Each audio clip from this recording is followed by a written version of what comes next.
Hi everyone, welcome to the bare minimum education. तो आज हम डिस्कस करेंगे 8 दिसंबर 2022 की द हिंदू और द इंडियन एक्सप्रेस का newspaper analysis. But before I start, I just want to say one thing, that in case you find these videos helpful, you can always let me know that by commenting below, liking the video and subscribing to my channel if you haven't done that. तो आज का जो video है वो बहुत ही ज़्यादा interesting होने वाला है। बहुत सारी चीज़ें हमें आज समझनी है। बहुत सारी यूपीआई पेमेंट सिस्टम में चेंजेस आए हैं, कॉन्जुगल राइट्स के बारे में, प्रिजनर्स का भी राइट टू लाइफ है, कॉन्जुगल राइट्स, बहुत सारी इंपॉर्टेंट चीज़ें। पर जो पहला आर्टिकल हम डिस्कस करेंगे वो इंडियन एक्सप्रेस के एक्सप्लेन्ड सेक्शन का एक आर्टिकल है।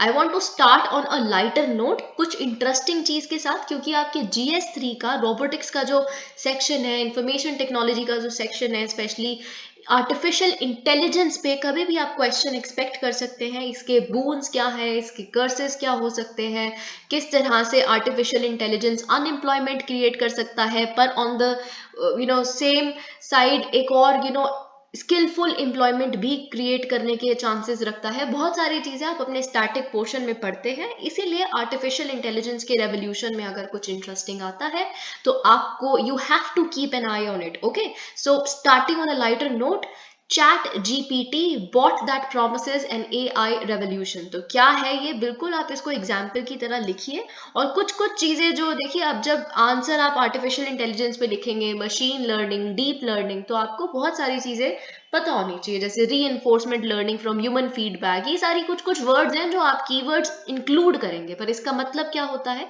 ये भी आपको पता होना चाहिए। तो देखिए, पिछले हफ्ते क्या हुआ है, ओपन AI जो स्टार्टअप बेसिकली अपने डॉल ई के लिए जाना जाता है। डॉल ई क्या है?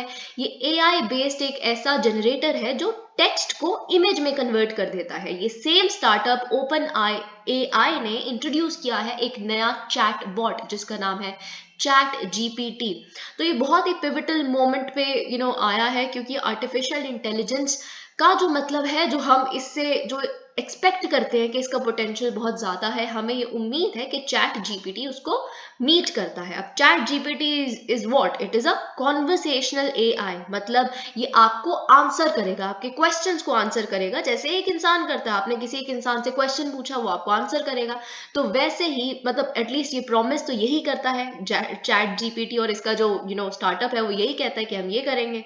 ठीक है, तो फॉर एग्जाम्पल अगर हम थोड़ा सा एग्जाम्पल ले, चैट GPT किस किस तरह के क्वेश्चंस को आंसर कर सकता है, कैसे आप अपनी बर्थडे पार्टी होल्ड कर सकते हैं। If you have to write an essay कि क्यों parliamentary democracy is better than presidential form of democracy, it would provide you with a 4 to 5 page essay on that. या फिर अगर आप चाहते हैं कि दो वेल नोन पर्सनालिटीज हैं, आप चाहते हैं कि हिटलर और या किसी और के बीच में एक फिक्शनल मीटिंग कंडक्ट करके आप अकाउंट बताइए कि कैसे हो सकता है, तो it can do even that. At least ये इस तरह का पोटेंशियल होल्ड करता है आर्टिफिशियल इंटेलिजेंस का। रेवोल्यूशन इसे इसलिए बोला गया है कि because it's capable of that. Okay, तो what is chat GPT? Open AI says that chat GPT, which is based on the company's GPT 3.5 series of language learning models, ये बहुत सारे फॉलो अप क्वेश्चंस। अब देखिए, बहुत बारी जो robots होते हैं या फिर जो बहुत सारे ऐसे चैट बॉट्स होते हैं, उनके फॉलो अप क्वेश्चंस के आंसर नहीं दे पाता वो। जैसे आपने कोई क्वेश्चन पूछा, उसने आंसर दिया, और उस आंसर में से आपको कोई दिक्कत लगी कि अच्छा इस वाला सेंटेंस का मतलब क्या है, तो आपने एक और फॉलो अप क्वेश्चन पूछा, है ना। तो बहुत बारी वो उसका आंसर नहीं दे पाता, लेकिन chat GPT is capable of doing that. It would answer your follow up question is well. ये अपनी मिस्टेक्स को एडमिट करेगा, उसको इनफैक्ट इम्प्रूव भी करेगा। ठीक है, और अगर कहीं पे इनकरेक्ट प्रीमाइसेस है, it would challenge that and reject inappropriate. अगर आपने कोई इनएप्रोप्रिएट इलीगल रिक्वेस्ट की है, इलीगल क्वेश्चन का आंसर मांगा है, तो वो उसको रिजेक्ट भी कर देगा। So that's good. अब GPT क्या है? GPT stands for generative pre trained transformer 3। तो इस सीरीज को बेसिकली बिलोंग करता है। एक ऐसा कंप्यूटर लैंग्वेज मॉडल है that relies on deep learning techniques to produce human like text based on inputs. Okay, तो ये चीज। अब देखिए, model is train to predict what will come next, इसीलिए तो इसका नाम है basically GPT, because it is pre train. इसे पता है कि किस तरह के क्वेश्चंस पूछे जा सकते हैं कहीं हद तक। ठीक है, the reason why one can technically have a conversation with chat GPT। अब देखिए, साथ ही में जो इसकी बहुत अच्छी बात है वो ये है, री enforcement learning from human feedback, RLHF भी बेसिकली इसमें इन्वॉल्व है। अब इससे क्या होता है, री लर्निंग मतलब क्या होता है कि एग्जाम्पल लीजिए, क्योंकि बहुत बार देखिए बायसेस, सबसे बड़ा जो आर्टिफिशियल इंटेलिजेंस का बुरी चीज बहुत बार बोली जाती है वो बायसेस इन्वॉल्व है, कि अगर प्री ट्रेनिंग तो है ही, फॉर एग्जाम्पल यूएसए के किसी गोरे इंसान ने किया है तो अब उसका सेटबैक, अब किसी आंसर में आपने कुछ पूछा, if you want to look beautiful and you want to have a brighter skin because dark skin is not good, it's ugly, अगर किसी इस तरह का word, that is a racial bias, isn't it, है ना। तो अगर इस चीज को बेसिकली हमें इवेड करना है तो बहुत बार आर्टिफिशियल इंटेलिजेंस में ऑफकोर्स इन्वॉल्व ही होती है, आंसर्स आपको इस तरह के दे, तो इसीलिए ह्यूमन फीडबैक। तो इनका जो ओनर है स्टार्टअप के, वो ये कहते हैं कि ठीक है आप क्या करिए, आप थम्स डाउन कर सकते हैं, ठीक है, आप थम्स डाउन करेंगे इस तरह के कोई भी सेक्सिस्ट बायस है, जहाँ पे फॉर एग्जांपल एक आंसर में ये बोल दिया that women are weaker than man and they should be, इस तरह का कोई भी जो एग्जिस्ट करता है सोसाइटी में, कोई माने या ना माने, हर किसी के सब कॉन्शियस में भी कहीं ना कहीं बायसेस इन्वॉल्व है। तो कुछ ऐसे बायसेस जो अब सरफेस होने लगे हैं और हमें लगता है कि इसको ठीक करा जाना चाहिए, तो आप क्या करें, आपको लग रहा है अगर आपने आंसर मांगा चैटबॉट से, है ना, और उसके आंसर में किसी इस तरह का बायस इन्वॉल्व है, आप थम्स डाउन कर दें, ठीक है, आप उस पर थम्स डाउन कर दें। इनका ओनर ये कहता है इससे क्या होगा, ये मतलब बेसिकली ह्यूमन फीडबैक मिल गया, ठीक है, उसे एआई को, और फिर ये इंप्रूव करेगा इस पे, okay, so this would help the AI to improve, so this is good. तो यही सारी चीजें यहाँ पे लिखी है, nothing much here, okay. So I hope you found it interesting. The beginning was lighter than the usual sessions. Okay, reading monetary policy, क्योंकि अभी हमें बहुत सारी चीजें देखनी है, इन्फ्लेशन क्या होता है, रेपो रेट, फिर उसके बाद headline inflation, core inflation, hawkish policy, dovish policy, वैसे तो हम बहुत बार देख चुके हैं बट स्टिल, ओके। अब वेंसडे को क्या हुआ है, मॉनेटरी पॉलिसी कमेटी, जो आरबीआई की मॉनेटरी पॉलिसी कमेटी होती है, 6 मेंबर कमेटी, जिसके अंदर 3 लोग तो बेसिकली कंप्लीटली आरबीआई के ही होते हैं, और chairman of course RBI governor होते हैं, पर साथ ही में 3 नॉमिनेटेड पीपल होते हैं जो एमिनेंट इकोनॉमिस्ट होते हैं, उनके पर वो सेंट्रल गवर्नमेंट करती है, पर ऑफ कोर्स कोई पॉलिटिशियन नहीं भेज सकती, ये बात बेसिक है जो आपको पता है। तो मॉनेटरी पॉलिसी कमेटी ने अपना लेटेस्ट रिव्यू निकाला है करंट मॉनेटरी पॉलिसी का, ठीक है। तो आरबीआई ने बेसिकली क्या किया है, उन्होंने इंडिया के जीडीपी फोरकास्ट को थोड़ा कट कर दिया है करंट फाइनेंशियल ईयर के लिए। उन्होंने इन्फ्लेशन फोरकास्ट को जो पहले था वैसे का वैसे ही रखा है, इन्फ्लेशन ज्यादा ही थोड़ी बहुत रहने वाली है अपने अपर टारगेट से, और रेपो रेट को इंक्रीज कर दिया है 35 बेसिस पॉइंट से। तो देखिए रेपो रेट क्या होता है, रेपो रेट वो रेट होता है जिसपे बेसिकली आरबीआई लोन देती है बैंक्स को।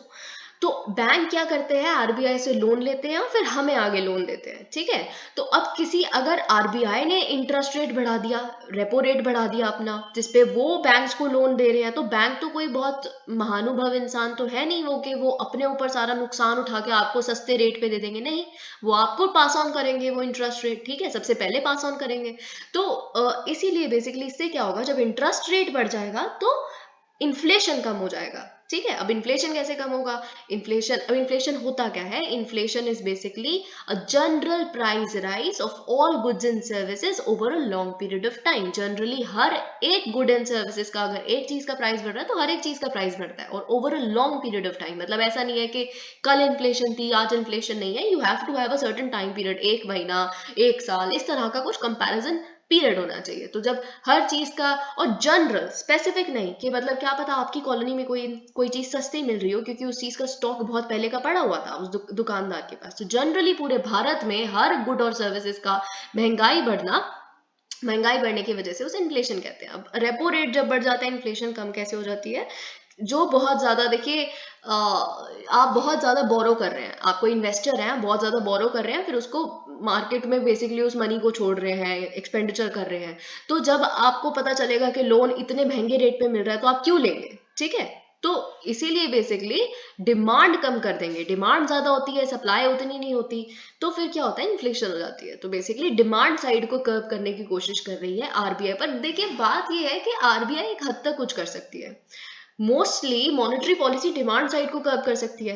What it can do is it can reduce the liquidity in the market so that the demand comes down while the supply remains the same. अब यहाँ पे बहुत हद तक सप्लाई रिलेटेड प्रॉब्लम है, for that of course physical policy has to do something, जो सरकार कर सकती है। Let's see what comes from there, अभी उस पर हमें कुछ नहीं पता। ठीक है, तो अब हम देखते हैं रेपो रेट बढ़ गया है 35 बेसिस पॉइंट से।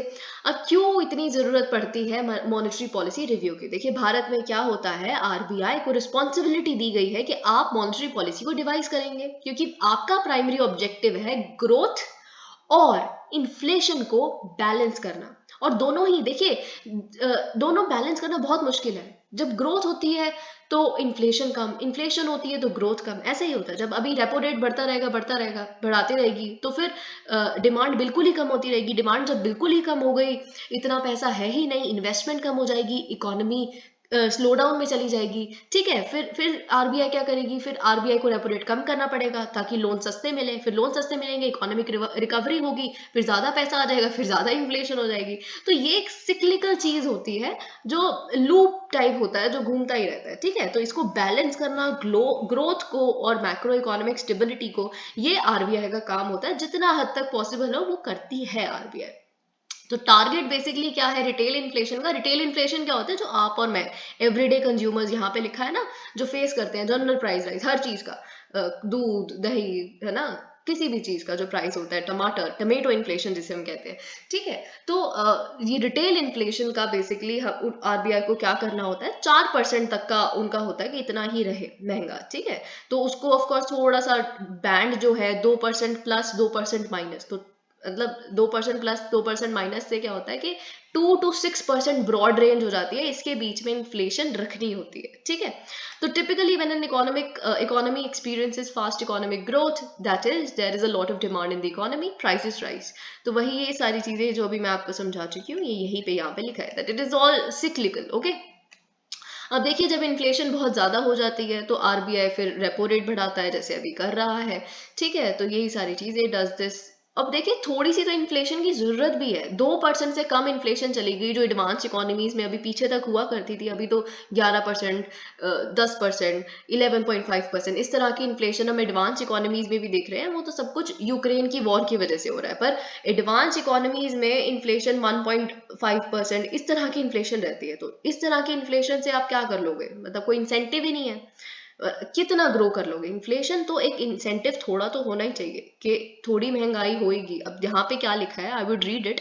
Okay, it incentivises savings and disincentivises expenditure, thus curtailing. मतलब आप खुद सोचिए, अगर बिल्कुल ही मतलब प्रॉफिट मार्जिन ही नहीं है, यानी कि अगर एक कंपनी है जो कुछ प्रोड्यूस कर रही है, अब वो उससे ज्यादा उसको महंगा कर ही नहीं सकती एक पर्टिकुलर प्रोडक्ट को, क्योंकि ठीक है, तो फिर वो क्यों, प्रॉफिट मार्जिन ही कम हो जाएगा। थोड़ा तो प्रोड्यूसर्स को भी इन्फ्लेशन चाहिए ना, कि थोड़ा महंगा हो, उनका प्रॉफिट मार्जिन बढ़े आने वाले समय में, हर कोई सोचता है। ठीक है, तो ये चीज। और अगर बाई चांस आप सोचिए कि कोई इंसान है, हम है कंज्यूमर्स हैं, अब हमें पता है कि रेट तो बढ़ेगा ही नहीं, महंगाई कभी हो ही नहीं सकती, 1% वगैरह ये सब क्या होगा, तो है ना, तो फिर हम मतलब उतने ही लेवल पे खरीदते रहेंगे। There is no incentive for the producers to produce if the inflation isn't there. Inflation has to be there. Okay, थोड़ी तो महंगाई होनी चाहिए। Over the time, everybody's income should rise. All these decisions are taken by MPC, which meets once every 2 months. हर 2 महीने में एक बार MPC मिलती है, और वो ग्रोथ और इन्फ्लेशन आउटलुक के बारे में अपनी असेसमेंट देती है। ठीक है, और मैक्रो इकोनॉमिक स्टेबिलिटी और इन्फ्लेशन को बैलेंस करना एमपीसी का काम है। तो व्हाट इज द सिग्निफिकेंस? अभी लेटेस्ट पॉलिसी रिव्यू जो आया है, ये क्यों सिग्निफिकेंट है हमारे लिए? अब देखिए, Indian policy makers are facing a very odd quandary. क्या हुआ है पिछले कुछ सालों में? Okay, India has had to deal with a scenario where inflation has been high even as economic output struggles to grow. तो देखिए क्या है, ऐसा है ना कि ये जो हम एक्सपीरियंस कर रहे हैं स्लो डाउन, ठीक है, जो कर रहे थे, ये ऐसा नहीं है सिर्फ कोविड पैंडेमिक की वजह से आया। ये स्लो डाउन पैंडेमिक से बहुत पहले शुरू हो गया था, 2017-18 ऐसे धीरे धीरे धीरे धीरे हमने देखना शुरू कर दिया था स्लो डाउन अपनी कंट्री की इकोनॉमी का। ओके, फिर ये और बद से बदतर बन गया जब लॉकडाउन आ गए। ठीक है, जब कोविड आ गया, फिर उसके बाद इन्फ्लेशन बहुत ही ज़्यादा हाई चली गई। इसीलिए नहीं चली गई कि लोगों के पास पैसे नहीं थे, डिमांड थी पर सप्लाई नहीं थी, सप्लाई चेन डिसरप्ट हो गई, कहाँ से डिलीवरी बॉय आएगा, आ पाएगा, नहीं आएगा, क्या होगा, डिमांड है, खाना खाना है, लेकिन सप्लाई का कुछ पता नहीं है। तो दैट इज हाउ ये सप्लाई ड्रिवन थी। फिर उसके बाद पैंडेमिक आया, तो पैंडेमिक के बाद रशियन वॉर आ गई, तो क्रूड ऑयल सप्लाईज, बाकी सप्लाईज, सारी चीज़ें, अगर हम इजिप्ट की बात करें, इजिप्ट या बाकी कंट्रीज की, तो उनके केस में तो वीट हो पाएगा कि नहीं हो पाएगा एक्सपोर्ट, क्योंकि ब्लैक सी ब्लॉकेट की हुई है रशिया ने। तो फिर ये सारी बहुत दिक्कतें हैं जिसकी वजह से इन्फ्लेशन आया। For a while the RBI, अब देखिए जब पैंडेमिक आया, फिर उसके बहुत समय तक आरबीआई ने एक अकोमोडेटिव स्टैंस लिया। अकोमोडेटिव स्टैंस क्या होता है, जिसके वजह से आप बेसिकली क्या करते हो, रेपो रेट को कम ही रखने की कोशिश करते हो, क्योंकि आपका फोकस, आरबीआई का फोकस पैंडेमिक के बाद, पैंडेमिक के टाइम पे केवल रिकवरी था, इकोनॉमिक रिकवरी। कोई बात नहीं, हाई इन्फ्लेशन हो रही है, हो जाए, कोई फर्क नहीं पड़ता, लेकिन इकोनॉमी रिकवर कर दे, इन्वेस्टमेंट नहीं रुकनी चाहिए, स्मॉल एंड मीडियम एंटरप्राइजेस का ग्रोथ नहीं रुकना चाहिए, that is important, they need working capital, provide them with that, alright. लेकिन अब फिर एक हद तक आप इन्फ्लेशन होते हुए देख सकते हैं ना। अब आरबीआई ने इकोनॉमिक रिकवरी को फोकस करती रही, प्रायोरिटाइज करती रही, लेकिन इन्फ्लेशन इतनी बढ़ गई, it would hit the poor the most. अब देखिए इतने इलेक्शंस चल रहे हैं, हर कोई बोल रहा है महंगाई बहुत ज्यादा है, महंगाई बहुत ज्यादा है ना। तो ये सारी चीजें, ऑल्दो पता नहीं महंगाई का बहुत इलेक्टोरल आउटकम्स में फर्क पड़ रहा है या नहीं, that's a different thing, we shouldn't be getting into that. In fact since the start of 2022 inflation has been above the 6% mark, तो मतलब हमारे अपर टारगेट से 6% से ज्यादा ही है इन्फ्लेशन। इतना समय हो गया इन्फ्लेशन को ज्यादा होते, हमने ये चीज डिस्कस की कि आरबीआई एक्ट 1934 ये भी कहता है, और आरबीआई को एक्सप्लेन करना पड़ गया सरकार को कि क्यों वो नहीं रोक पाए। तो आरबीआई ने जो भी एक्सप्लेनेशन दी होगी, तो बहुत सारे सिविल सोसाइटी एक्टिविस्ट ने, बहुत सारे इकोनॉमिस्ट ने बोला कि आप इसको पब्लिकली भी पब्लिश कर सकते हैं, न्यूज़पेपर्स को बता सकते हैं कि क्यों आप नहीं संभाल पाए इन्फ्लेशन को, इतना कैसे बढ़ गया। तो आरबीआई ने बोला देखिए नहीं, बिल्कुल भी नहीं, एक्ट ये कहता है, स्टैट्यूट ये कहता है कि हमें केंद्रीय सरकार को बताना है, तो ये कॉन्फिडेंशियल इन्फॉर्मेशन है जो केवल केंद्रीय सरकार को ही बताई जाएगी, तो आप बेफालतू मत। फिर इसका क्रिटिसिज्म हुआ, लोगों ने कहा कि अच्छा होता कि अगर ट्रांसपेरेंसी हो जाती है वो, बट द फैक्ट इज कि सारी जो आप कह सकते हैं आरबीआई के कंधे पे डल गई कि आरबीआई क्यों नहीं। ऑफ कोर्स ये एक्ट कहता है तो आरबीआई को भी करना पड़ेगा, पर फिस्कल पॉलिसी के बारे में कोई बात ही नहीं होती, और बहुत सारे इकोनॉमिस्ट इस बारे में लिखते हैं, बट मोर और less there is no talk. जब हर चीज सप्लाई साइड है और आरबीआई के हाथ में केवल डिमांड साइड है, तो एक हद तक आप उसको रोक सकते हो ना। तो ये चीज है, बट लेट्स सी कि क्या हुआ होगा, क्या इन्फॉर्मेशन उन्होंने कन्वे की होगी। What is the latest outlook on inflation and, अब देखिए सप्लाई साइड, अगर फॉर एग्जांपल प्रोडक्शन नहीं हो रही, तो आरबीआई क्या करेगी, एक हद तक मतलब वो कर सकती है, कहीं पे सप्लाई चेन अगर ब्लॉकेड हुई है तो फिर उसको तो सरकार ही देख सकती है ना। तो ये चीज, what is the latest outlook on inflation and interest rate, तो अब क्या है आउटलुक देख लेते हैं। एमपीसी ने मेंटेन किया है अपने फोरकास्ट को हेडलाइन इन्फ्लेशन के लिए। अब हेडलाइन इन्फ्लेशन क्या होता है, टोटल इन्फ्लेशन, हर चीज को मिला के, जिसमें खाना होगा, कपड़े होंगे, फ्यूल होगा, फूड होगा, एवरीथिंग, ठीक है, हर चीज की जो टोटल इन्फ्लेशन है पूरी हमारी कंट्री की इकोनॉमी की, जिसे हम हेडलाइन इन्फ्लेशन कहते हैं। Headline inflation, okay, current financial year में 6.7%, जो ऑफ कोर्स 6% से ज्यादा है। October to December Q3, RBI expected to be 6.6%. January to March 2023 expects to be 5.9%. RBI has also projected the overall inflation will be 5% in April to June 2023. तो ये सब कुछ हम देखेंगे। ओके, इन अदर वर्ड्स अगर हम टोटालिटी में देखें, सम में देखें क्या है, in other words as things stand, even RBI expects headline inflation to stay above the 6% mark for 15 straight months. अब देखिए 2022 जब से शुरू हुआ है तब से 6% से ज्यादा ही है, तो 15 महीने स्ट्रेट हो जाएंगे। आरबीआई की एक्सपेक्टेशन ये है कि 6% से ज्यादा रहेगी, और ठीक है, और फिर उसके बाद 6% के बाद भी जब हमें 4% तक आना है, एक कंफर्टेबल मार्क तक, उसमें भी समय लगेगा। अब देखिए 4% कहाँ पहुंच रहा है, 5%, 5.4% तो जुलाई टू सितंबर क्वार्टर में भी है 2023-24 का, तो बहुत समय लगेगा। ठीक है, this implies that even though RBI may not raise the repo rate by much from here on, most expect another 25 basis point. अब देखिए मोस्टली लोग सोच रहे हैं कि अब फरवरी में जो मॉनेटरी पॉलिसी रिव्यू होगा उसमें 25 बेसिस पॉइंट से और बढ़ा दिया जाएगा रेपो रेट को, ठीक है। पर आरबीआई भी पता है बहुत स्मार्ट है इस चीज में कि उनको खुद को पता है कि वो बहुत ज्यादा रेपो रेट नहीं बढ़ा पाएंगे। इसलिए नहीं बढ़ा पाएंगे क्योंकि इकोनॉमिक रिकवरी की जरूरत अभी भी है। ठीक है, इन्फ्लेशन कर्व करना है बट इतनी कोई जल्दी नहीं है।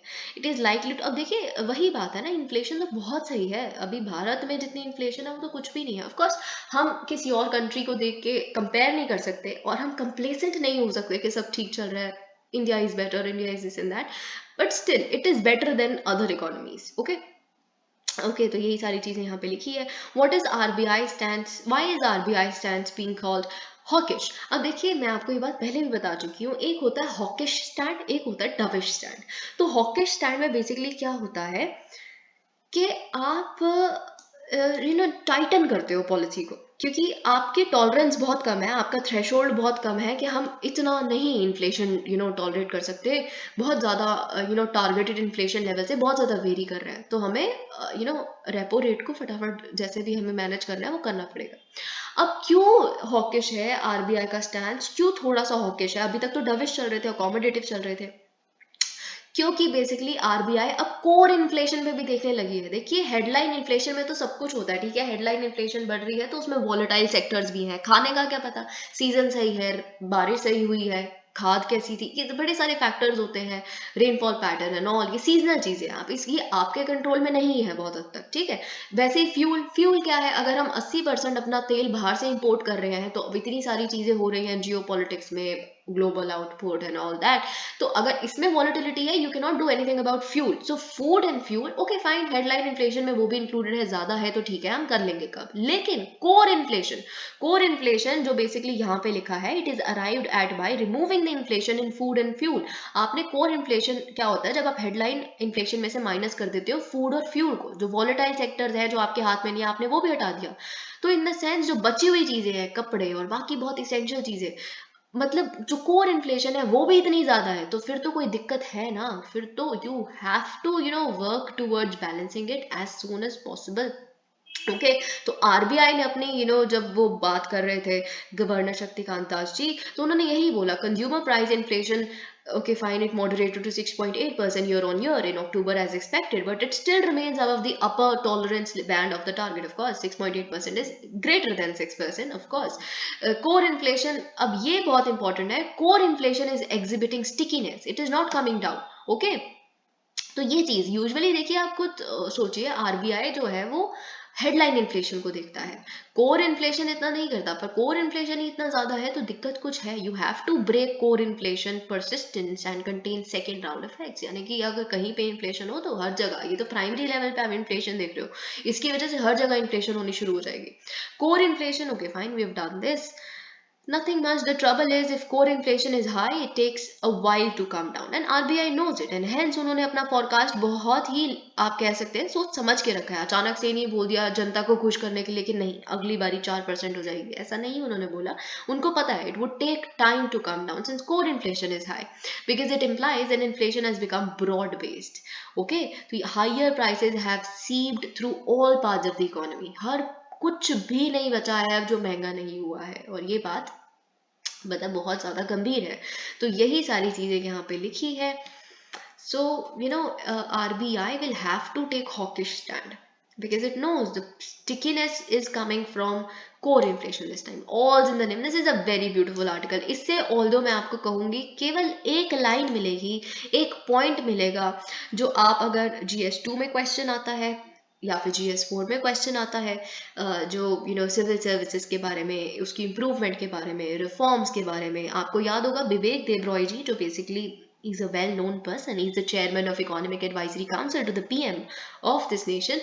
तो बिबेक देबरॉय उन्होंने अभी बहुत रिसेंटली एक एडिटोरियल लिखा था इंडियन एक्सप्रेस में, वो भी हमने डिस्कस किया था कि कैसे 21st सेंचुरी के लिए हमें किस तरह की सिविल सर्विसेज चाहिए। अब ब्यूटिफुली, मतलब जब हम आज़ादी का अमृत महोत्सव सेलिब्रेट कर रहे हैं, देन कुछ तो रिफॉर्म्स हमें सिविल सर्विसेज में भी चाहिए। बहुत सारी चीज़ें उन्होंने लिखी थी, ब्यूटिफुल। तो यहाँ से भी आपको बेसिकली ये स्टोरी आप समझेंगे ना तो आपके लिए बहुत एक्साइटिंग तरह से आपको समझ आ जाएगा कि क्या नाम को हमें चेंज करना चाहिए, ठीक है।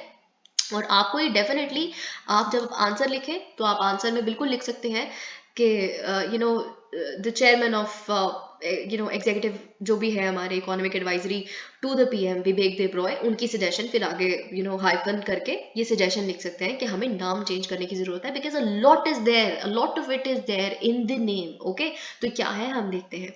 अब आप जानते होंगे, आप थोड़ा सा भी अवेयर है तो आप जानते हैं the Vidhi centre for legal policy है, बहुत सारी रिकमेंडेशन जो वे फॉरवर्ड में पढ़ते हैं इसको, ठीक है, जो पॉलिटी और गवर्नेंस का होता है, ठीक है। तो the Vidhi centre for legal policy है which is of course well known for its research and advocacy on law related issues. वो भी बहुत रिसेंटली पतली सी बुकलेट लेके आया है जिसमें लिखा है, और आप ये बिल्कुल लिख सकते हैं, बिल्कुल, ठीक है, ऑल्दो ये लीगल सिस्टम से रिलेटेड है, पर मैं आपको फिर भी सजेस्ट करूंगी from rule by law to the rule of law. हमें यहाँ ही देखिए, कभी कभी तो ये चीज मैं आपको बता रही हूँ, ये चीज यहाँ नहीं लिखी, ये अनदर पॉइंट है जो आप लिख सकते हैं।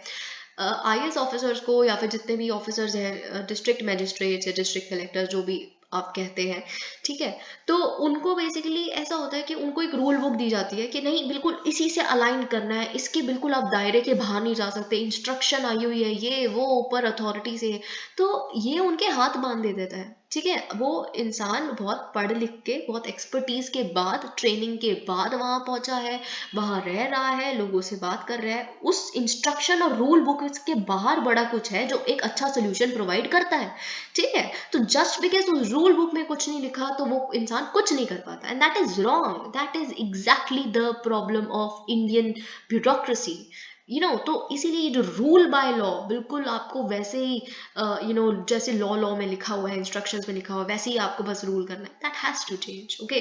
एज लॉन्ग एज जो आप सोल्यूशन आपके दिमाग में है वो आउट ऑफ बॉक्स सोल्यूशन, वो किसी चीज के खिलाफ नहीं है, इलीगल नहीं है, कुछ गलत नहीं करता, उसका प्रिंसिपल सही है, उसका इंटेंट सही है, you should be following it and should be given the autonomy to, and that's the thing जो आप अपने सजेशन में लिख सकते हैं। तो हम देखते हैं यहाँ क्या लिखा है। तो देखिए, जो कॉलोनियल ब्रश है वो अभी भी हैंग कर रहा है हमारी बहुत सारी पॉलिसीज और प्रोसीजर्स के ऊपर, ये बात आपको पता है, सेडिशन लॉ है, बड़ी सारी चीजें हैं।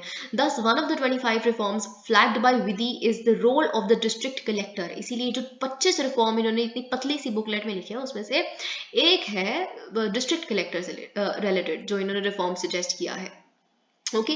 तो अगर आप पूरी कंट्री में ट्रैवल करेंगे, बड़े सारे डिस्ट्रिक्ट्स में जाएंगे, आप कंफ्यूज ही हो जाएंगे, और seriously it is very confusing, ठीक है। तो आप सोचेंगे कि क्या डिस्ट्रिक्ट मैजिस्ट्रेट है ये, या डिस्ट्रिक्ट कलेक्टर है, या दोनों होते हैं एक आईएएस ऑफिसर, या फिर सिर्फ एक कलेक्टर है जो रेवेन्यू कलेक्ट किया करते थे या करते हैं, या फिर डेप्यूटी कमिश्नर है, what is I mean what is the post, क्या है पोस्ट, क्या काम करना होता है, ठीक है। तो नॉमेनक्लेचर इतने डिफरेंट है डिफरेंट डिफरेंट पार्ट्स में, it reflects different kinds of administrative evolution in various parts of British administered area, ये आपको समझ आनी चाहिए। अब देखिए, जो 15th रिपोर्ट है सेकेंड एआरसी की, जो आप पढ़ते भी हैं, तो उसका एक सेक्शन है which deals with district administration. अब उन्होंने इस प्रॉब्लम को और दिक्कत में डाल दिया है। क्या इन्होंने, देखिए हम पढ़ते हैं सेकेंड आरसी क्या कहती है, with the constitutionally mandated establishment of Panchayati, इन्होंने बोला जैसे अब पीआरआईज आ गई हैं, पंचायती राज इंस्टीट्यूशंस आ गए हैं, म्यूनिसिपल बॉडीज आ गई है, तो ये थर्ड टीयर जब है सब कुछ है ना हमारे पास गवर्नेंस सिस्टम, तो ये बहुत नेसेसरी है कि हम री एग्जामिन करें, रीडिफाइन करें कि डिस्ट्रिक्ट एडमिनिस्ट्रेशन का रोल क्या होता है। तो it is imperative that the devolution decision making local levels पे जाना चाहिए। अब सब्सिडारिटी जो प्रिंसिपल होता है कि अगर कोई सबसे लोएस्ट लेवल पे कोई चीज संभाल सकता है तो उसमें केंद्रीय सरकार को भी जबरदस्ती इंक्लूड करने की जरूरत है, संभालने दीजिए, उनको ज्यादा पता है कि लोकल प्रॉब्लम्स क्या है, लोकल सोल्यूशंस क्या हो सकते हैं, ठीक है। तो इसीलिए बेसिकली ओके, तो यही चीज local devolution of decision making power है, इसमें कोई दिक्कत नहीं आनी चाहिए। It is equally imperative that the unique administrative experience, अब साथ ही में of course PRI is good and municipal body is very good, but the fact is जिस तरह का ये सेकेंड आरसी कह रही है, administrative experience, expertise, credibility district collector के पास है, उसको भी ऑफ कोर्स 200 साल में वो डेवलप की गई है, उसको भी प्रॉपरली यूटिलाइज किया जाना चाहिए पंचायती राज के साथ साथ। अब क्या करता है एक डिस्ट्रिक्ट कलेक्टर या एक डिस्ट्रिक्ट मैजिस्ट्रेट, ठीक है।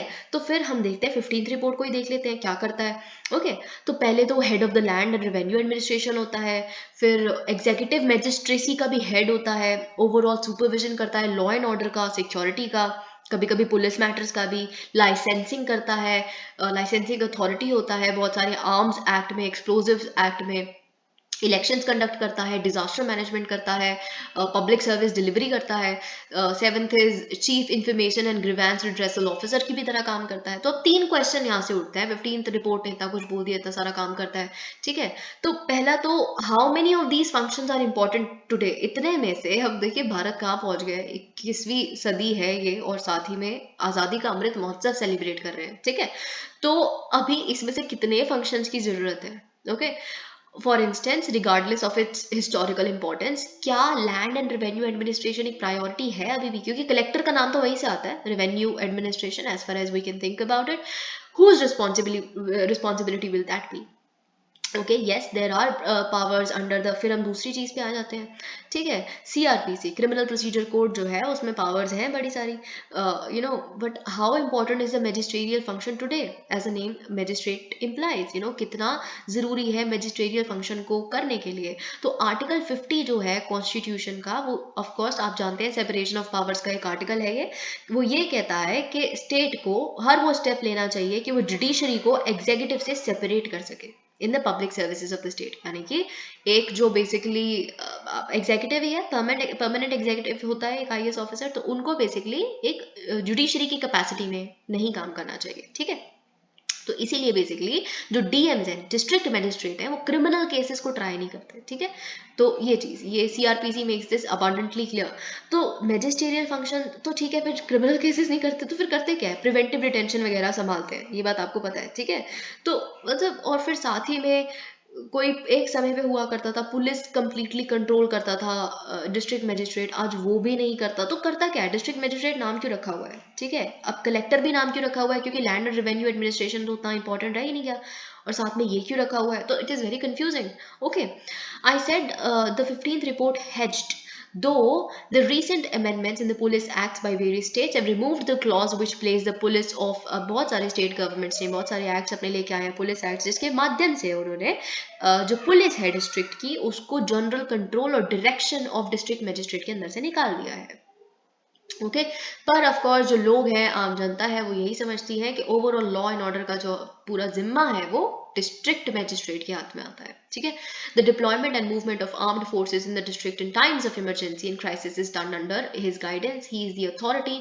साथ ही में ये सारी चीजें लिखी हैं कि बहुत सारी उनके पास लाइसेंसिंग के लिए पावर्स हैं, ये है वो है, कि 15th रिपोर्ट ने बोला चलिए कोई बात नहीं, ये फंक्शन नहीं है, तो पर लाइसेंसिंग और बहुत सारी और सुपरवाइजरी अथॉरिटी के लिए, टर्म्स में जेल्स के लिए, ये सब वगैरह के लिए, जुवेनाइल होम्स की सुपरविजन के लिए अथॉरिटी की तरह काम करता है, ठीक है। डिटेंशन सेंटर्स देखने के लिए, ओके। तो ये सारी चीजें, but this doesn't sound very convincing. The nomenclature collector और even magistrate is no longer relevant. तो a lot lies in the nomenclature. nomenclature वो बताता है, आप एक इंसान को जैसे देखते हैं या फिर एक पोस्ट को जैसे देखते हैं, वो बहुत बताता है कि वो पोस्ट है क्या, उसका फंक्शन क्या है, ठीक है। तो जैसे स्पेशली अगर आप यही देखें, अब लिबरलाइजेशन होगी है, लाइसेंस राज जा चुका है, तो फिर लाइसेंसिंग देखने के लिए, ये देखने के लिए तो बहुत कम इंपॉर्टेंस रह जाता है। हम ये नहीं कह रहे कि रेवेन्यू एडमिनिस्ट्रेशन है ही नहीं इंपॉर्टेंट, लाइसेंसिंग इंपॉर्टेंट है नहीं, पर बहुत कम। Everything is going, this is a new time, you have to become a Vishwa Guru and all that, हमें बहुत ऊपर जाना है अभी तो। फिर हम हमारा जो एक्सपेक्टेशन है ब्यूरोक्रेसी से, वो बिल्कुल अलग होनी चाहिए इस समय में। तो क्या ही रखा है शेक्सपियर ने रोमियो जूलियट में लिखा था कि एक नाम में क्या ही रखा है, क्वाइट अ बिट कुछ तो रखा है, because the name suggest the priority in the job function, that's the reason the name used to be different in different parts of the country. क्योंकि हर कंट्री का एक पर्टिकुलर पार्ट में district collector की उम्मीद ये थी कि वो कलेक्ट रेवेन्यू करेगा, दूसरे पार्ट में मैजिस्ट्रेसी की उम्मीद थी, तो डिस्ट्रिक्ट मैजिस्ट्रेट, डेप्यूटी कमिश्नर कहीं और, जैसे बहुत सारी जगहों पे। तो दिखाता है कि प्रायोरिटी कुछ और थी फंक्शन की। Once we have eliminated the review and magisterial functions, what truly remains is developmental schemes. Yes, okay. तो बेसिकली हमें डीएम या डीसी बोलने के बजाय डेवलपमेंट कमिश्नर बोलना शुरू करना चाहिए। तो मतलब हर तरह की कंफ्यूजन हट जानी चाहिए, क्योंकि भारत अब डेवलप करना चाहता है, अलॉट इज हैपनिंग, है ना। तो जब कर्तव्य पथ और ये सब हम देख रहे हैं, तो फिर ठीक है, एक नाम यहाँ भी चेंज होना चाहिए for the good, of course. Okay, let me now quote for Vidhi's book. Okay, अब विधि बुक क्या कहती है एक और चीज, as opposed to popular democracy that is envisaged in the Indian constitution. Indian constitution यही कहता है ना, we the people, okay, we the people will participate, we the people give to ourselves this constitution, अटैक, है ना, enact, adopt, ये सब कुछ कहते हैं। तो we the people, popular democracy की उम्मीद ही रखी जाती है कॉन्स्टिट्यूशन से, पर जो स्टेट लॉज हैं वो प्रमोट करते हैं कलेक्टर राज, ठीक है। तो lack of devolution of powers and responsibilities to local governing bodies is an indication of the vested interest in mystifying governance. अब देखिए, एक बात बताती हूँ मैं आपको, whenever you become what you want to become, okay, always remember this, कि जो पंचायती राज होती है, सरपंच या फिर ग्राम सभा, ये लोग, वो क्यों, मतलब उनका गांव है ना, आप तो वहां पोस्ट हो रहे हैं, ठीक है, क्यों इतना लोगों को ऐसा लगता है कि I know that the exam is very difficult, everything, it's horrible, it's painful, it's everything, but the fact is वो क्यों हाथ जोड़ते जोड़ते अपने गांव की भलाई के लिए आपसे हाथ जोड़ जोड़ के मांगेंगे कि साहब आप ये कर दो? No, it shouldn't be the thing. It's their village, it's they are the one who actually deserve the power. So यही चीज बेसिकली विधि बुक ने भी लिखी है।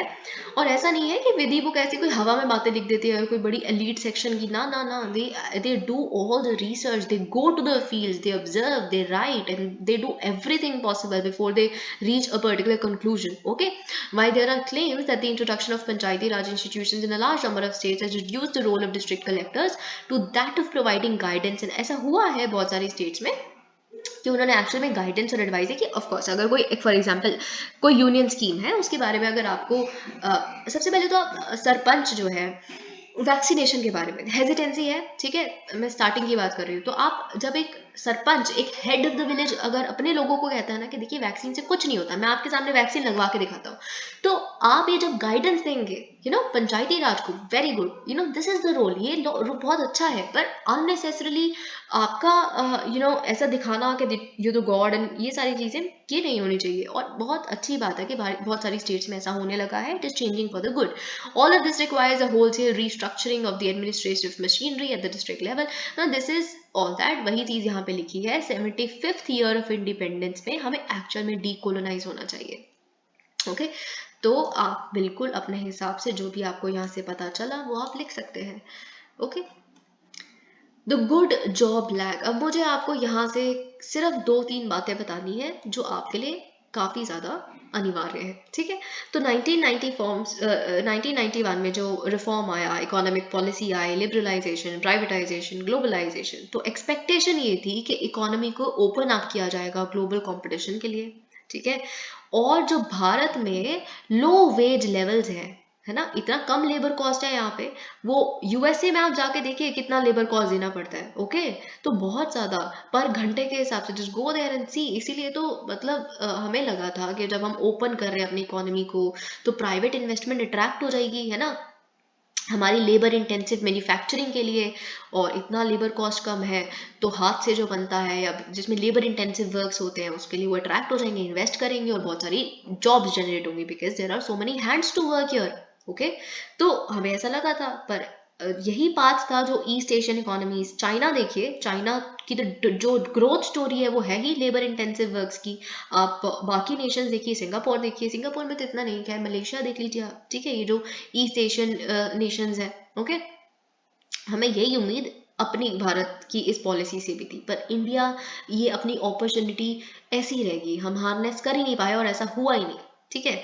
अब देखिए, ओके, मैन्युफैक्चरिंग, अब चाइना में इतना ज़्यादा वेज लेवल्स बढ़ रहा है, अभी हमारे यहाँ पे तो कुछ भी नहीं है वेज लेवल, तब भी मैन्युफैक्चरिंग भारत में नहीं आ रही, इतनी कम लेबर कॉस्ट होने के बाद भी। तो अब इन्होंने एक सजेशन दी है, जो प्रोडक्शन लिंक्ड इंसेंटिव है स्कीम, पीएलआई स्कीम, जिसके माध्यम से हमें बेसिकली मैन्युफैक्चरिंग बढ़ानी है और फिर उसके एक्सपोर्ट्स बढ़ाने हैं बहुत ज़्यादा, यही है पीएलआई, ठीक है। तो इसमें थोड़ा सा ट्वीक कर सकते हैं, ओके, हम इसको लेबर इंटेंसिव मैन्युफैक्चरिंग की तरफ बायस्ड कर सकते हैं, ओके। दिस क्योंकि अब चाइना थोड़ा सा मतलब लेबर कॉस्ट बढ़ा रहा है, तो हम यहाँ पे थोड़ा लेवराज कर सकते हैं। This may seem at odds with the more popular view that, okay, हम बहुत बार सोचते हैं कि स्मॉल एंड मीडियम एंटरप्राइजेस हैं वो ज़्यादा एम्प्लॉयमेंट प्रमोट करते हैं, पर आप खुद सोचिए, अगर हम एक्सपोर्ट्स को बूस्ट देना चाहते हैं, एम्प्लॉयमेंट को बूस्ट देना चाहते हैं, तो जो बड़ी बड़ी कंपनीज हैं जिसको यूजुअली बहुत डिफेम किया जाता है, तो कहीं ना कहीं एक्सपोर्ट्स तो वही ला के देंगे ना, एफडीआई तो वही करते हैं ना, दैट्स द थिंग, ओके। तो ये सारी चीज़ें बेसिकली उन्होंने कहा है कि हमें PLI के माध्यम से भी बेसिकली एक्सपोर्ट्स अगर बढ़ा रहे हैं तो सोचिए कितना लेबर इंटेंसिव वर्क कर सकते हैं, कितनी इंप्लॉयमेंट जनरेशन हो सकती है बड़ी कंपनीज, ठीक है। तो ये सारी चीज़ें उन्होंने एक सजेशन। दूसरा सजेशन यहाँ पे ये है, तो आप क्या लिखेंगे, PLI स्कीम में लेबर इंटेंसिव मैन्युफैक्चरिंग के प्रति हमें अपना ट्वीक करना है इस पॉलिसी को, that is it, okay, because that is our potential, यही तो है जो हमें टैप करना है। अब दूसरा है, an alarming aspect of the employment problem in India is the low participation rate of women in the labor force, which is among the lowest in the world, and that's very very alarming. Yes, क्योंकि हमारा labour force participation है, कितने लोग काम ढूंढ रहे हैं, जिसमें से ऑफकोर्स लेबर फोर्स पार्टिसिपेशन में होता है, मिला नहीं मिला काम वो अलग बात है, मिल गया तो एम्प्लॉयड, नहीं मिले तो अनएम्प्लॉयड, पर ढूंढ तो रहे हो काम, that is labour force participation rate, ठीक है। तो उसमें विमेन का प्रपोर्शन बहुत कम है, okay. This loops back to the, अब यही दोबारा हमें लेके जाता है लेबर इंटेंसिव मैन्युफैक्चरिंग की इंपॉर्टेंस की तरफ। अब आप देखिए बांग्लादेश, देखिए बांग्लादेश की सक्सेस स्टोरी पढ़िए, है ना, या फिर आप साउथ ईस्ट एशियन नेशंस की सक्सेस स्टोरीज पढ़िए, एक्सपोर्ट्स में, मैन्युफैक्चरिंग में, तो बहुत सारी विमेन इन्वॉल्व है सच में। आप बांग्लादेश देखिए अब कहाँ पहुंच गया है बांग्लादेश, इतना उसका स्टैचर बढ़ गया है कि I think 40th largest economy, if I am not wrong, yes may be. और अभी G20 में भी हम इनको इनवाइट कर रहे हैं, अगले साल समिट होगा जब 2023 में भारत में, तो G20 में किसी को जब हम इनवाइट करते हैं तो वो कंपनी, जो वो कंट्री है वो बहुत इमर्ज कर रही है, डेवलप कर रही है, क्योंकि G20 जो है वो इमर्जिंग इकोनॉमी, सबसे बड़ी इकोनॉमीज का ही एक ग्रुप है, ठीक है। तो बांग्लादेश क्या हुआ करता था और आज देखिए आप, क्योंकि उन्होंने अपनी विमेन बहुत ज़्यादा लेबर इंटेंसिव वर्क में विमेन को employment the. A positive trend in India has been the growing trend in girls attending schools and college in the last 20 years, but this also means that an increasing number of educated women are not working. अब हम देखिए, अब बहुत contrasting है ये बात, enrolment rate बढ़ रहा है, बहुत लोग, लड़कियां हायर एजुकेशन भी परस्यू कर रही हैं, पिछले 20 सालों में तो हमने यही देखा है ना, पर इन द सेंस कि फिर वो शादी कर रही हैं या काम नहीं कर रही, lot of them are not working, why isn't the labor force participation rate increasing at the same rate as is the enrollment rate in various colleges and schools? So there is some gap and we need to bridge it. I hope you got my point. Okay, let's move on to Hindu now. All right, the debate around conjugal visit for prisoners. Okay, and this is very interesting and very good also, क्योंकि पंजाब ने basically right of life और personal liberty जो होती है prisoners की, उसको extend कर दिया है by allowing conjugal visits for inmates. जो प्रिजनर्स हैं, जो जेल में कैद हैं लोग अपने किसी क्राइम की वजह से, उनके जो वाइफ है या फिर उनके जो हस्बैंड है, स्पाउस, कोई भी जेंडर के हो सकते हैं, ठीक है, तो उनको अलाउ कर देना कॉन्जुगल विजिट के लिए, ठीक है। तो ये of course it will lead to strengthening of matrimonial bonds and also ensure good conduct of prisoners, mental health सही रहेगी, सबसे बड़ी बात तो ये है। तो कॉन्जुगल राइट्स क्या होता है, rights created by marriage. Marriage जब आप करते हो there are certain rights automatically जो क्रिएट हो जाते हैं, कि जो हस्बैंड और वाइफ है उनको अपनी कंपनी मिलेगी, एक दूसरे के साथ प्राइवेट टाइम मिलेगा। तो प्रिजनर्स के कॉन्टेक्स्ट में भी यही है, conjugal visits basically you allow a prisoner to spend some time in privacy with your spouse, okay, within the precincts of jail itself, okay.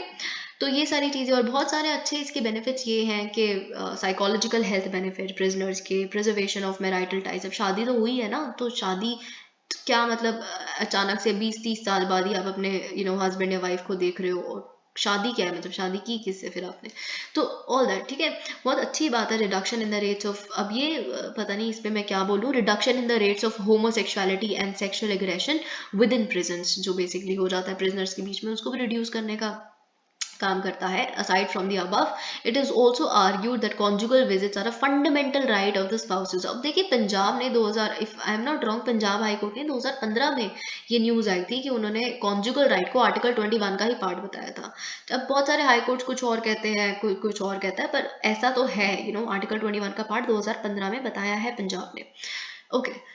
Prisoner rights are inter, अब खुद ही prisoner rights आप देखिए internationally recognised है, United Nation standard minimum rules for the treatment of prisoners, UDHR, ये सारी चीज़ें provide करती हैं, ओके। अब जुडिशियल व्यूज क्या कहते हैं इसके बारे में, इन द केस ऑफ सुनी, अब देखिए ये आप बहुत ही क्लासिक एग्जाम्पल है आपके लिए एथिक्स के लिए, it is actually very good. Okay, it's actually a beautiful example for you. अब अगर हम देखें Sunil Batra versus Delhi administration case, तो इसमें जस्टिस अय्यर ने ऑब्जर्व किया था कि देखिए प्रिजनर्स का फैमिली का आना, बेसिकली ऑलरेडी आप आइसोलेशन में होते हो, एक prisoner is in isolation, but when the family and friends come, तो एक सोलेस मिल जाता है उस आइसोलेशन में भी। तो ये चीज़ बेसिकली आप एक, इतना भी कोई वो सिस्टम नहीं हो सकता इतना कि आप जो इस तरह का प्रिजन इनमेट है उसको ह्यूमेन एमिनिटी से भी आप डिप्राइव कर देंगे। सारी चीज़ें बेसिकली उन्होंने बोली थी। ठीक है, अब स्पेसिफिक क्वेश्चन अगर हम कॉन्जुगल राइट्स की बात करें प्रिजनर्स की अपने स्पाउस से मिलने की, तो Jasvir Singh versus state of Punjab, इसमें एक कपल था, they were convicted of murder and on death row made a petition to the court to enforce the right to procreate, मतलब in the sense they wanted to have a child, तो उनका ये उन्होंने मतलब गए, फिर the primary question before the law was whether the right to conjugality and procreation is a part of the right to life. Okay, तो high court ने बोला कि देखिए right to conjugality is available to prisoners under article 21। Okay, that's true, लेकिन कुछ restrictions हैं इस पे।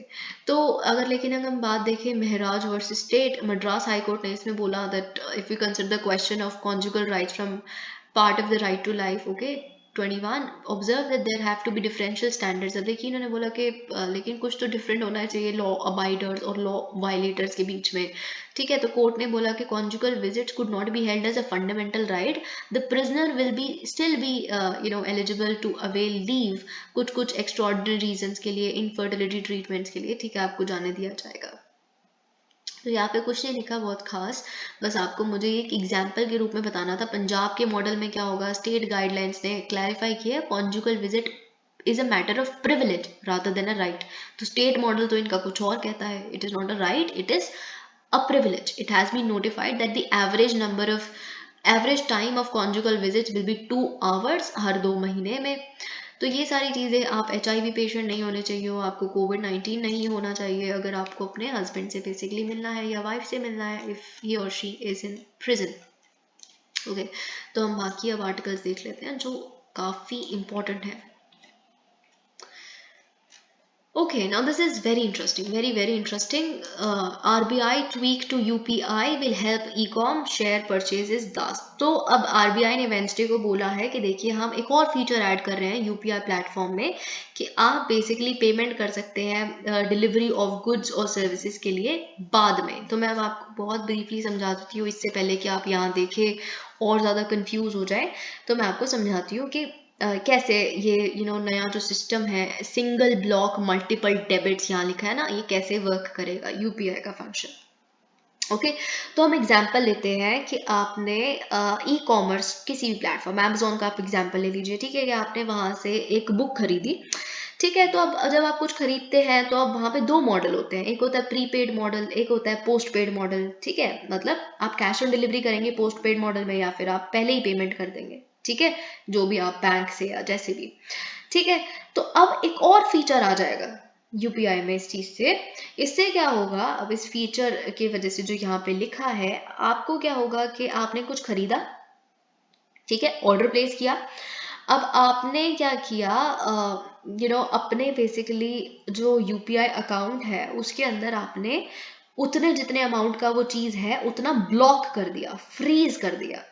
ठीक है, तो वो उतना अमाउंट आपने ब्लॉक कर दिया, फ्रीज कर दिया, तो फिर जैसे ही वो बुक आपको डिलीवर हो जाएगी वो आपके उसमें से निकल जाएगी और जिससे आपने खरीदी है उसके अकाउंट में पहुंच जाएगी। ठीक है, तो इन द सेंस इससे क्या होगा, ट्रस्ट डेवलप होगा बेसिकली। आप यहाँ पे जैसे लिखा हुआ है कि तब तक तो जब तक गुड्स एंड सर्विसेज डिलीवर नहीं हो जाता तब तक आप ही के पास पैसा रहेगा क्योंकि आपने खरीदा है। ठीक है, और जिसने आपको बेचा है उसको भी ये रहेगा, ट्रस्ट रहेगा कि जी हाँ बिल्कुल हमें टाइमली पेमेंट आ ही जाएगी जैसे ही पहुंचेगा। तो ये बहुत अच्छा इनिशिएटिव है। हाँ ऑफ कोर्स इसमें कुछ लिमिट्स होगी, अब पता नहीं यहाँ पे क्यों नहीं लिखा, इसमें लिमिट्स होगी मोस्ट प्रोबेबली 5 लाख तक होगी सेकेंडरी मार्केट परचेजेस के लिए, जब आप कुछ बॉन्ड शेयर वगैरह खरीदते हैं, स्टॉक्स खरीदते हैं। 2 लाख तक की लिमिट होगी जो आप ब्लॉक कर सकते हैं ई कॉमर्स ट्रांजैक्शन के लिए। ठीक है, तो ये बेसिकली हम ये सब देखेंगे विजन आईएएस की मैगजीन्स में। और क्या हुआ है यहाँ पे, ओके तो एक और चीज, ये तो बिल्कुल आपके लिए प्रीलिम्स में एज इट इज स्टेटमेंट आने की बहुत आशंकाएं हैं। Okay, that the Bharat bill payment system BPPS है बेसिकली। अब वो हर तरह की पेमेंट, ऑल पढ़ते ही गलत मत मार्क कराना, क्योंकि बड़े सारे लोग ये कहते हैं जहाँ ऑल हो एवरी हो वो स्टेटमेंट गलत है। ऐसा कुछ भी नहीं है, पिछले 2-3 साल से तो ऐसा बिल्कुल भी नहीं होता। तो BBPS अब बेसिकली इंक्लूड करेगा ऑल पेमेंट्स एंड कलेक्शंस को, चाहे वो रेकरिंग हो चाहे वो नॉन रेकरिंग हो।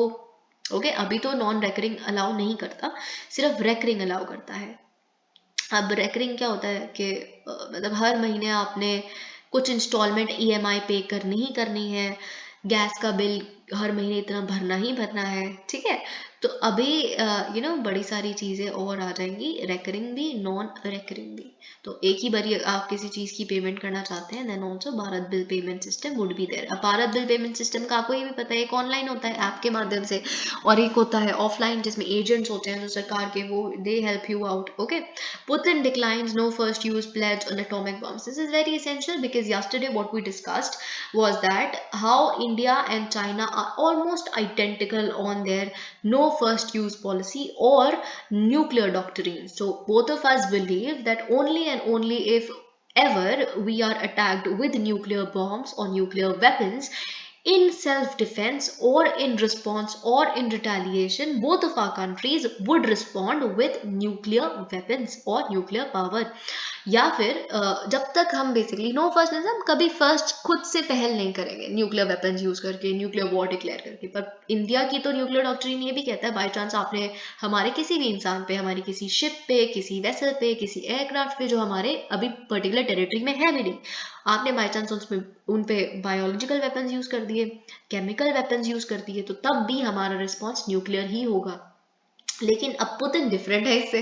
तो Russia being Russia, Putin being Putin, what he is, what kind of a fantabulous personality he is, and the kind of confusion he tends to create among the diplomatic spectators.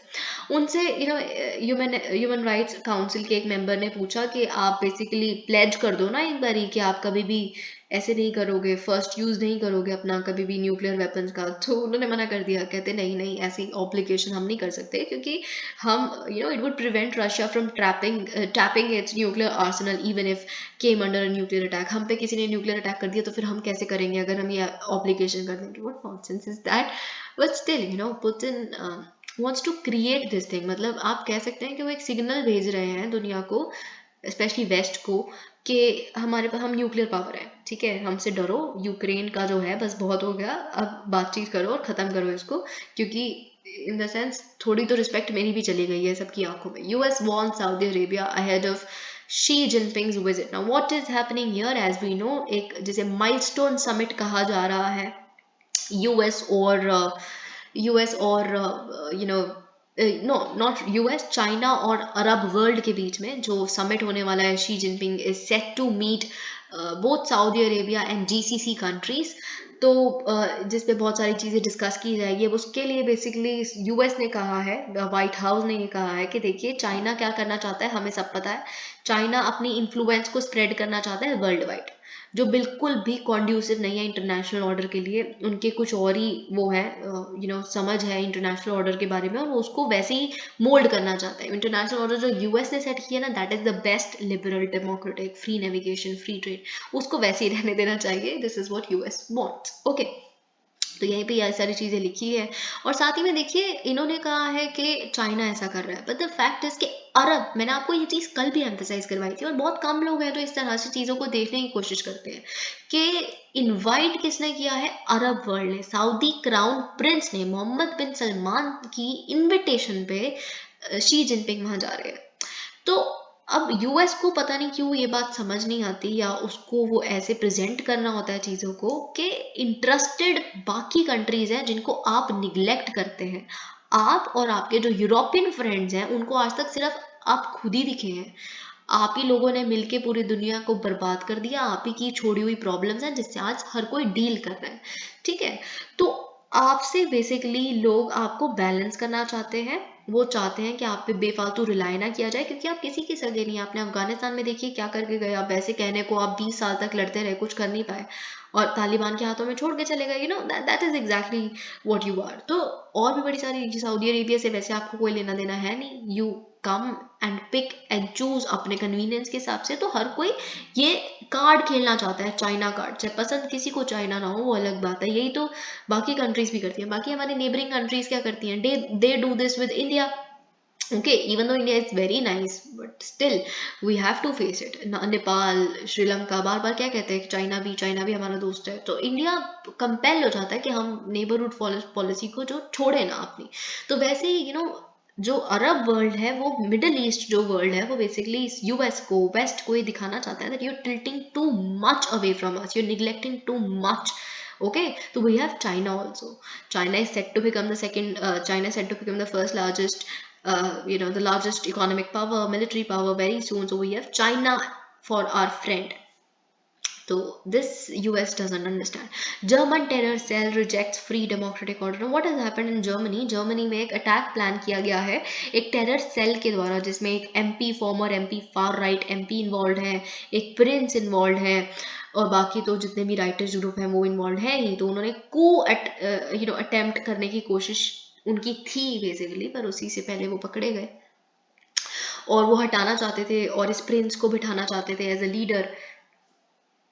Okay, तो ये सारी चीज़ें यहाँ पे लिखी है। After the German police staged nation wide raids to bust a far-right terror cell plotting to overthrow the government and attack parliament, the prosecutors in Karlsruhe, southern Germany, said they had arrested 25 people. तो 25 लोगों को arrest कर लिया गया है, कुछ एक Austria, another in Italy, और 27 और लोगों को आइडेंटिफाई किया गया है कि वो सस्पेक्ट हैं इसमें। देखिए, अगर आप जर्मनी में ऐसा देख रहे हैं तो कनाडा में भी रिसेंटली ऐसा कुछ हुआ था, जो अंडरग्राउंड राइटिस्ट ऐसे सेल्स चल रहे थे। Plan to install 500 gigawatt of renewable energy capacity by 2030 to cost ₹2.44 trillion. तो देखिए, ये बहुत महत्वपूर्ण है इस प्लान का आना, इस फाइंडिंग का आना, क्योंकि भारत बार बार बाकी कंट्रीज को, वेस्टर्न कंट्रीज को ये बात बताता जा रहा है कि कॉमन बट डिफरेंशिएटेड रिस्पॉन्सिबिलिटीज हैं, और साथ में डिफरेंशिएटेड रिस्पॉन्सिबिलिटीज छोड़िए कि आपको फंड करना पड़ेगा। आप कह रहे हो ट्रांजिशन करो, ट्रांजिशन करने के लिए ग्रीन रिन्यूएबल एनर्जी के लिए पैसा कहाँ से आएगा? इतना पैसा हम डेवलप करें या ट्रांजिशन में सारा पैसा लगा दें? तो बट नोबडी अंडरस्टैंड्स दिस। उनको लगता है कि उनका कोई ऑब्लिगेशन नहीं है। इंडस्ट्रियल रेवोल्यूशन के टाइम से वो लोग डेवलप कर रहे हैं, सब डेवलप उन्होंने किया। अब हमारी डेवलपमेंट की बारी है तो कह रहे हैं कि आप खाना उगाना छोड़ दो, राइस उगाना छोड़ दो, क्योंकि उसमें से मिथेन निकलता है, तो हम सब छोड़ दें। तो इसलिए बेसिकली इंडिया ने जानबूझ के ये चीज पॉइंट आउट करने की कोशिश की है। In its plan to install 500 gigawatt of renewable energy capacity by 2030। इसमें लगेगा कम से कम 2.44 लाख करोड़ या फिर 2.44 लाख ट्रिलियन। ओके, ये कमिटी ने निकाला है, committee constituted by central electricity authority CEA। इस कमिटी को बेसिकली इसी तरह के प्लान बनाने का मैंडेट मिला था कि कैसे हम बेसिकली ट्रांसमिशन सिस्टम जो हमें चाहिए for having 500 gigawatt of non fossil fuel based installed capacity by 2030। तो ये चीज़ यहाँ पे लिखी है। Okay, the transmission plan also include systems required for transporting. अब इसमें इस प्लान में बड़ी सारी चीज़ें एंटिसिपेट की गई है कि देखिए, बहुत सारा जो हमारा रिन्यूएबल एनर्जी बन रही है वो ऑफशोर बन रही है, ऑनशोर भी नहीं। तो ऑफशोर यानी कि जो बिल्कुल सी के अंदर है, तो विंड बेस्ड जो एनर्जी बन रही है गुजरात में, तमिलनाडु में, तो उसको अगर हम ट्रांसपोर्ट करेंगे 10 गीगावाट वहाँ से या जैसे भी, तो उसको कम से कम 28,000 करोड़ वहाँ लगेंगे। The plan has identified upcoming non fossil fuel generation centres. Non fossil fuel generation centres कहाँ प्लान किया गया है? फतेहगढ़ में, भादला, बीकानेर इन राजस्थान, खावड़ा इन गुजरात, अनंतपुर एंड करनूल इन आंध्र प्रदेश। तो ये बेसिकली कई बातें हैं जो आपको पता होनी चाहिए। Centre ask Google to stop publishing online betting ads. तो सबसे पहले तो मैं आपको ये बता दूं कि सैरोगेट एड्स क्या होती है। तो सैरोगेट एड्स क्या होती है कि है गलत। अब देखिए, आपको ये बात पता है कि सिगरेट और टबैको जो एक्ट है 2003 का, वो बैन करता है कि आप एडवर्टीजमेंट नहीं कर सकते इस तरह के टबैको और सिगरेट वगैरह की, because they are cancerous and they are of course not good for health. पर अब क्या करते हैं फिर, अभी रिसेंटली बहुत सैरोगेट एड के केस में पान मसाला और ये जो है ये सब बहुत उठता है, ठीक है, रजनीगंधा और ये सब वगैरह जो है। तो वो ये कहते हैं कि ठीक है, आपने वैसे तो बैंड है इस तरह की एडवर्टीजमेंट दिखाना, इलीगल है, लेकिन आप फिर उसको सैरोगेट उसमें दिखा रहे हैं। आप कह रहे हैं कि नहीं, तो फ्लेवर्ड इलायची है बस, या इस तरह की जो एड्स होती है, ठीक है। तो ये सैरोगेट प्रोडक्ट है वैसी सी चीज़, टोबैको इसमें है, या आप कह देंगे कि ये सिगरेट नहीं है, ये कुछ वो है, स्मोकिंग वेपर है, flavoured and all that nonsense, it is a surrogate tobacco product only, तो दैट इज कॉल्ड, उस तरह की एड, सैरोगेट एड्स कहते हैं उसे, ठीक है। तो इस तरह की एड्स ही बेसिकली बेटिंग और गैम्बलिंग के लिए भी होती है। तो इंफॉर्मेशन एंड ब्रॉडकास्टिंग मिनिस्ट्री ने गूगल को बोला है कि देखिए आपको कंप्लाई करना पड़ेगा हमारी एडवाइजरी के साथ, टू रिफ्रेन फ्रॉम पब्लिशिंग और broadcasting advertisements of online betting platforms और any surrogate product depicting them. Logo मिलता जुलता होता है, प्रोडक्ट मिलता जुलता होता है, बस किसी और जगह पे दिखा देते हैं, या नाम इलायची या कुछ ऐसा, इन द सेंस मैं ऐसे एग्जांपल ले रही हूँ, पर बेटिंग के लिए आप कह देंगे स्पोर्ट्स पे मैच होने वाला है, लेकिन आप उसको दिखा देंगे कि IQ चेक कीजिए कि आप कितना अच्छा स्पोर्ट्स में कितना अच्छा खेलते हैं, ये सब वगैरह, ठीक है। पैसा लगाना, एडिक्शन इसके साथ जो आता है। लेटेस्ट गाइडलाइन इशू की गई थी मिनिस्ट्री द्वारा अक्टूबर में, और क्योंकि इससे पहले जो उनकी गाइडलाइन थी जून की, उसे वायलेट किया जा रहा था by some online offshore betting platforms जो हमारी कंट्री के है भी नहीं, क्योंकि उन्होंने न्यूज़ वेबसाइट्स को बहुत सारी यूज़ करना शुरू कर दिया सैरोगेट प्रोडक्ट को, as a surrogate product to advertise betting platforms on television channels. और ये फिर ऑफ कोर्स एज एक्सपेक्टेड ये जो न्यूज़ वेबसाइट्स थी ये भी रजिस्टर्ड नहीं थी।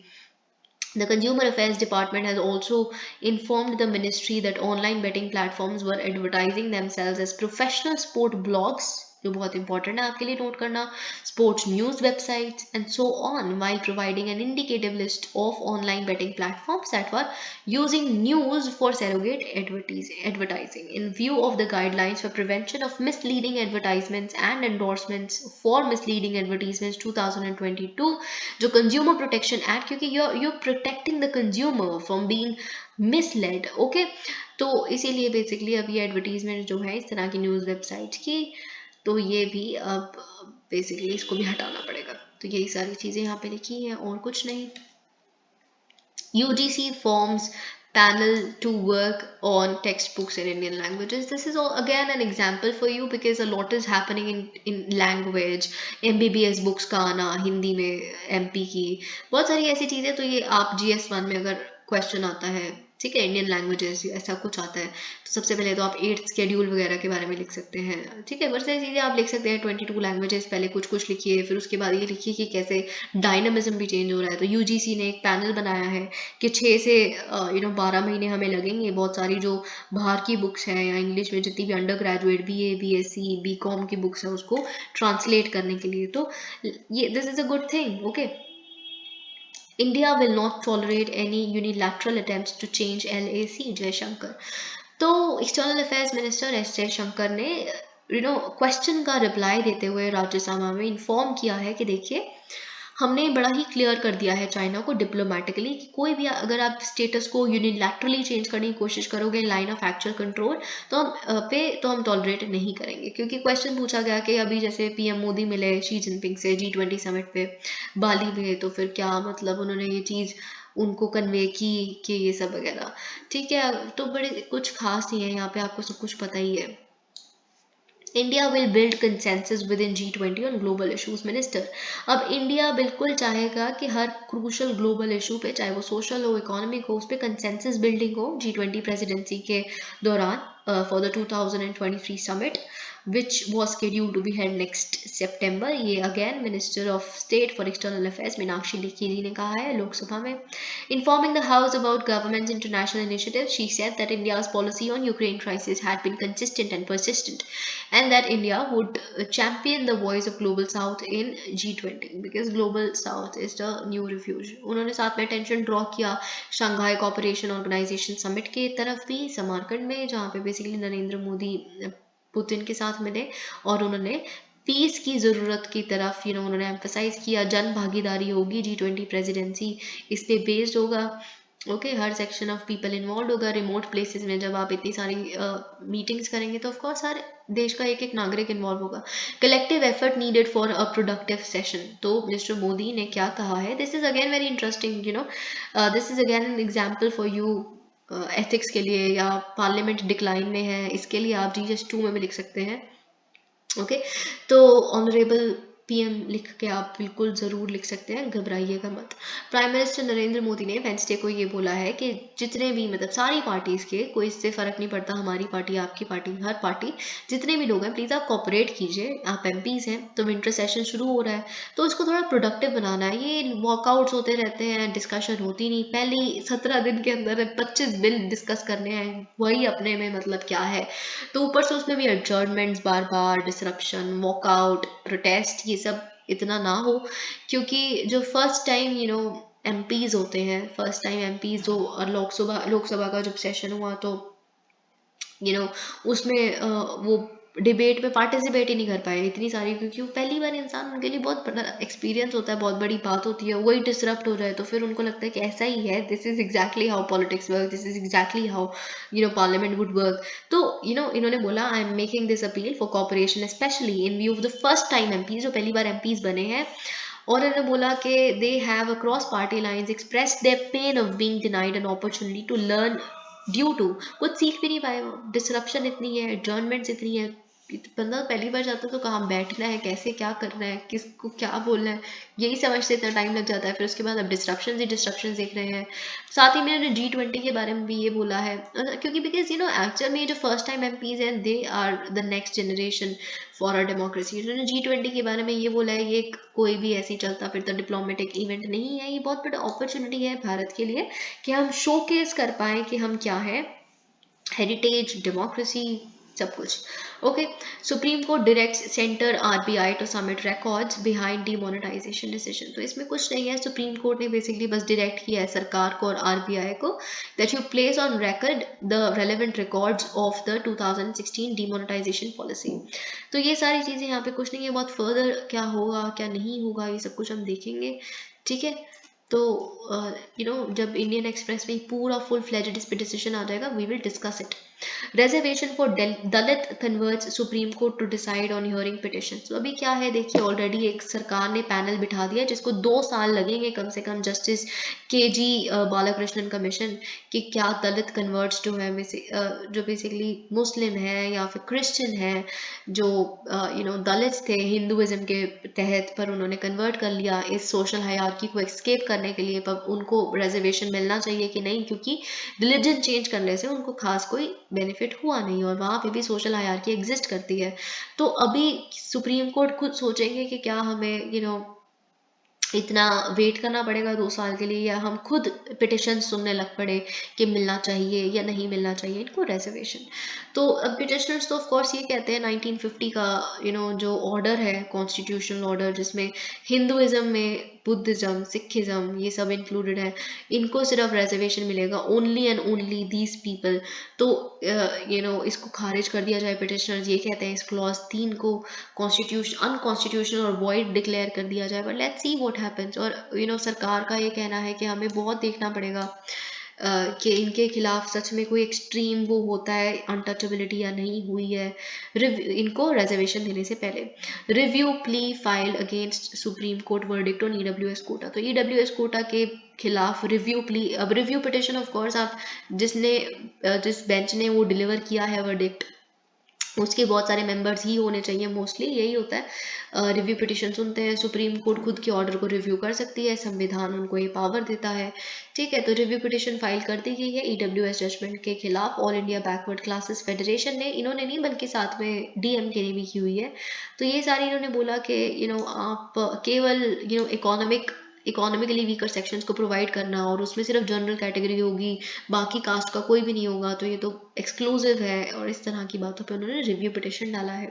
No plans to conduct recruitment exams only in Hindi centre. अब केंद्रीय सरकार के खिलाफ कुछ एलिगेशंस लगी थी, आपको याद होगा हमने डिस्कस किया था कि आप सिर्फ जब बहुत सारे हमने ट्यूटोरियल्स भी देखे थे कि ऐसी आशंकाएं थी कि केंद्रीय सरकार सिर्फ और सिर्फ जो स्टाफ सिलेक्शन कमीशन है SSC, वो सिर्फ हिंदी में ही एग्जाम लेंगे, तो एक टाइम पे सिविल सर्विसेज एग्जाम्स होंगे वो भी सिर्फ हिंदी में ही होंगे, तो फिर कैसे हो सकता है कि कोई भी साउथ का बच्चा, नॉर्थ ईस्ट का जो कैंडिडेट है वो कैसे अपेयर करेगा, क्या होगा क्या नहीं होगा। पर उन्होंने कहा है कि ऐसा हमारा कोई भी इंटेंशन नहीं है कि हम हिंदी में इस तरह के पेपर्स कंडक्ट करवाएं।